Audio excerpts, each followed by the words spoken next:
penggabungan Bank Syariah Plat Merah semakin nyata. Conditional Merger Agreement sudah ditandatangani dan PT BRI Syariah pun terpilih menjadi entitas yang menerima penggabungan atau surviving entity dari merger 3 bank umum syariah milik 3 bank plat merah. Investor merespon dengan positif, saham BRIS melesat melewati batas auto reject atas dan berpotensi untuk semakin menguat. Nah, akankah merger Bank Syariah milik BUMN ini sesuai dengan harapan Indonesia menjadi pusat ekonomi syariah dunia? Selengkapnya akan saya paparkan dalam Bank Syariah Makin Meriah. Kita langsung lihat slide yang pertama. Setelah penandatanganan Conditional Merger Agreement, proses penggabungan ketiga bank syariah milik BUMN akan segera dimulai. Menurut kabar beredar, 3 bank syariah BUMN akan diberi nama baru, yaitu Bank Amanah. Nah, belum ada konfirmasi lebih lanjut dan Kementerian BUMN juga belum memberikan penjelasan soal pergantian nama ini. Yang pasti BRI Syariah telah terpilih menjadi penerima merger atau entity survivor. Dan ini ditanggapi positif oleh investor mengingat BRIS adalah satu-satunya yang sudah melantai di bursa. Sehingga dianggap beberapa pihak merupakan keputusan yang tepat. Meskipun jangan lupa dengan adanya penggabungan ini, maka total kepemilikan saham publik di BRIS yang sebesar 18,33% bisa berpotensi untuk terdilusi. Tapi jangan salah, meskipun terdilusi, investor publik bisa dapat kompensasi dari kenaikan harga saham BRIS. Kemarin saja di Selasa BRIS sudah tercatat mengalami auto reject atas karena kenaikan yang melonjak mencapai 25%. Demikian juga dengan hari ini. Mungkin itulah beberapa faktor yang juga membuat BRIS bertahan sebagai entity survivor. Padahal kalau dilihat dari asetnya, ini BRIS bukanlah pihak dengan aset yang terbesar. Jika mengacu data kinerja semester 1 tahun 2020, total aset BRIS ini hanya 49,6 triliun rupiah dibandingkan dengan BNI Syariah yaitu sebesar 50,76 triliun rupiah dan yang terbesar adalah aset milik Bank Syariah Mandiri yang jumlahnya sudah menyentuh 114,4 triliun rupiah. Di samping itu pun saat ini posisinya Bank BRI Syariah berada di kategori Bank Umum Syariah Kegiatan Usaha atau Bank Buku 2, sementara Bank Syariah Mandiri dan Bank BNI Syariah masing-masing sudah masuk ke buku 3. Namun Bank BRI Syariah memang satu-satunya bank syariah milik BUMN yang sudah go public jadi emiten di Bursa Efek Indonesia. Sedangkan BNI Syariah dan Bank Syariah Mandiri belum jadi emiten. Nah, dengan penunjukan Bank BRI Syariah sebagai surviving entity dapat dipastikan nanti bank hasil merger pun tetap melantai di bursa saham dan tidak akan delisting. Tentunya ini bagus ya dan sejalan juga untuk pengembangan pasar modal di dalam negeri melalui peningkatan kapasitas bisnis emitennya.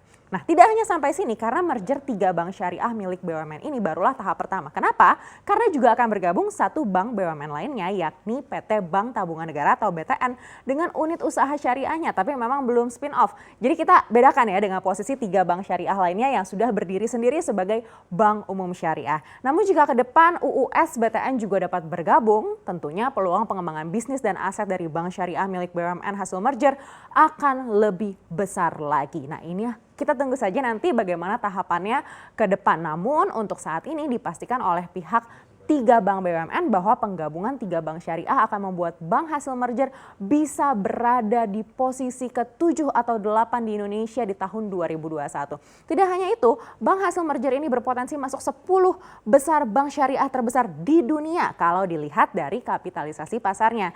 Nah, pihak bank BUMN menyatakan bank syariah milik BUMN yang akan di merger ini bisa memiliki total aset sekitar 220 sampai 250 triliun rupiah. Nah, untuk tahun 2025 pihak BUMN juga sudah membuat proyeksi atau target ya, seperti total aset yang bisa mencapai 390 triliun rupiah dengan total pembiayaan mencapai 272 triliun rupiah dan total dana pihak ketiga sampai dengan 335 triliun rupiah. Nah, dengan demografi Indonesia dengan jumlah penganut muslim terbesar di dunia didukung juga dengan total aset sebesar ini diharapkan bank merger ini bisa membawa Indonesia menjadi pemimpin ekonomi syariah di dunia seperti juga yang disampaikan oleh Menteri BUMN Erick Thohir yang akan kita lihat lebih lengkap di slide berikutnya.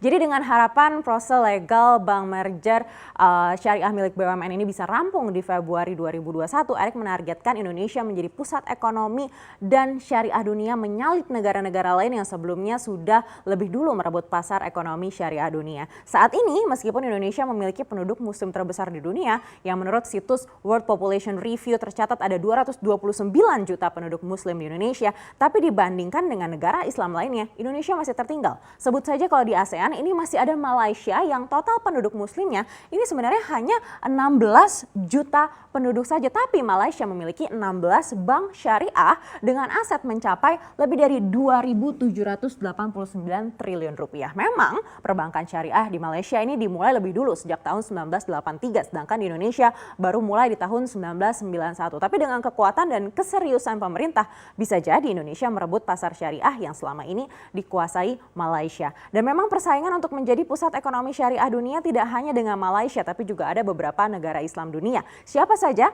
Kita akan cek slide berikutnya. Pertama kita akan lihat salah satu indeks untuk mengukur perkembangan industri keuangan syariah yang juga merupakan barometer tingkat kesehatan industri keuangan syariah, yaitu IFD atau Islamic Finance Development Indicators yang berdasarkan data terbaru di tahun 2019.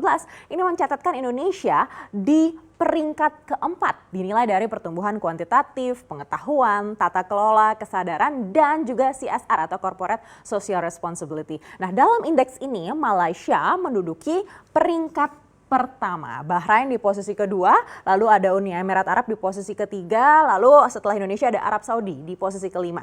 Nah, selain IFD ada satu indeks lain, yaitu ada IFC, yaitu Islamic Finance Country Index. Nah, dari 44 negara yang tergabung dalam indeks ini, Indonesia menduduki peringkat pertama dan Malaysia di posisi kedua, lalu ada Iran di posisi ketiga, Arab Saudi di posisi keempat, dan Sudan di posisi kelima. Nah, Indonesia di tahun 2019 memang merebut posisi pertamanya dari Malaysia yang selalu biasanya mendominasi posisi ini sejak tahun 2011. Indeks IFC ini bertujuan menangkap pertumbuhan industri keuangan syariah dan Indonesia dinilai memiliki kepemimpinan dan potensi tinggi dalam industri ini. Beberapa faktor diantaranya adalah karena kepemimpinan Presiden Joko Widodo dan adanya Komite Nasional Keuangan Syariah atau KNKS. Lalu juga terkait dengan fakta besarnya perekonomian Indonesia dari segi populasi dan juga PDB. Lalu juga peran regulator seperti OJK dan BI ini memberikan juga satu pertimbangan baik lagi. Lalu ekosistem yang meningkat signifikan. Juga ada pariwisata syariah, pengumpulan zakat dan pembagiannya, sukuk, dan juga banyak elemen keuangan lainnya yang menjadi pertimbangan dan menjadi salah satu indikator. Dan terakhir adalah bank-bank syariah yang semakin besar pengaruhnya pada pasar global. Nah, yang disebut atau dicatat di indeks ini adalah Bank Syariah Mandiri dan juga BTPN Syariah. Jadi kedua indeks ini memang membuktikan bahwa potensi ekonomi syariah di Indonesia ini tidak bisa dipandang sebelah mata dan sudah menjadi pertimbangan global di atas negara-negara Islam meskipun Indonesia bukanlah termasuk negara Islam. Bila benar Indonesia bisa menguasai ekonomi syariah dunia, ini merupakan sebuah pencapaian mimpi yang luar biasa sejak tahun 1980-an. Kita akan lihat seperti apa jatuh bangunnya dalam slide berikutnya. Jadi ide adanya perbankan syariah itu justru muncul di tahun 1983 ketika pemerintah pernah berencana menerapkan sistem bagi hasil dalam berkreditan yang merupakan konsep dari perbankan syariah. Nah, saat itu kondisi perbankan Indonesia tidak kondusif karena Bank Indonesia saat itu dinilai beberapa pihak belum bisa mengendalikan tingkat suku bunga di bank. Sehingga pemerintah mengeluarkan deregulasi yang memungkinkan bank untuk mengambil untung dari bagi hasil sistem kredit. Nah, 5 tahun kemudian di tahun 1988 dikeluarkanlah paket kebijaksanaan pemerintah bulan Oktober atau disingkat menjadi ini, PAKTO. Nah, saat itu banyak bank konvensional berdiri tapi beberapa bank daerah yang berazaskan syariah ini mulai muncul juga. Akhirnya di tahun 1990 MUI membentuk kelompok kerja untuk mendirikan Bank Islam di Indonesia. Nah, setahun kemudian di tahun 1991 lahirlah mulai Bank Syariah pertama Indonesia, PT Bank Muamalat Indonesia. Nah, Bank Muamalat ini ternyata lumayan defensif. Dibuktikan di tahun 1998 ketika krisis ekonomi, Bank Muamalat bisa bertahan padahal bank konvensional lainnya banyak yang anjlok parah. Nah, melihat kekuatan Bank Muamalat, lalu muncullah Bank Syariah Mandiri yang merupakan gabungan beberapa bank BUMN akibat krisis di tahun 1998. Ternyata sukses juga dan tak hanya itu, setelah itu juga muncul beragam bank syariah lainnya. Hingga di tahun 2016 ini ide mergernya bank syariah BUMN sudah tersebut. Namun menimbang skala bisnis pada saat itu yang masih terlalu kecil, Jadi diputuskan lebih baik mergernya ditunda. Dan akhirnya di tahun 2020 ini skala bisnisnya sudah bertumbuh dan dianggap menjadi saat yang tepat untuk mewujudkan mimpi sebagai kesatuan bank syariah BUMN. Nah, ke depan kita berharap perkembangan perbankan syariah bisa lebih pesat dengan variasi segmen usaha yang digarap dan tentunya bank syariah ini pun diharapkan turut memberi dukungan untuk pembangunan infrastruktur yang lebih signifikan ke depannya. Nah, setelah penandatanganan Conditional Merger Agreement atau CMA pada 13 Oktober 2020 lalu, rencananya di minggu ketiga Oktober 2020 akan disampaikan keinginan merger ini ke OJK bidang perbankan dan ke pihak pasar modal. Jadi kita akan lihat nanti apakah legal merger bisa selesai sesuai dengan target yaitu di Februari 2021 mendatang. Serta sejauh mana aksi korporasi ini bisa membantu pengembangan bank syariah di Indonesia di mana hingga Juni 2020 pangsa pasar atau market share perbankan syariah terhadap perbankan nasional ini baru mencapai 6,18% saja. Jadi pantau terus ya perkembangannya karena jelas ini akan semakin menarik.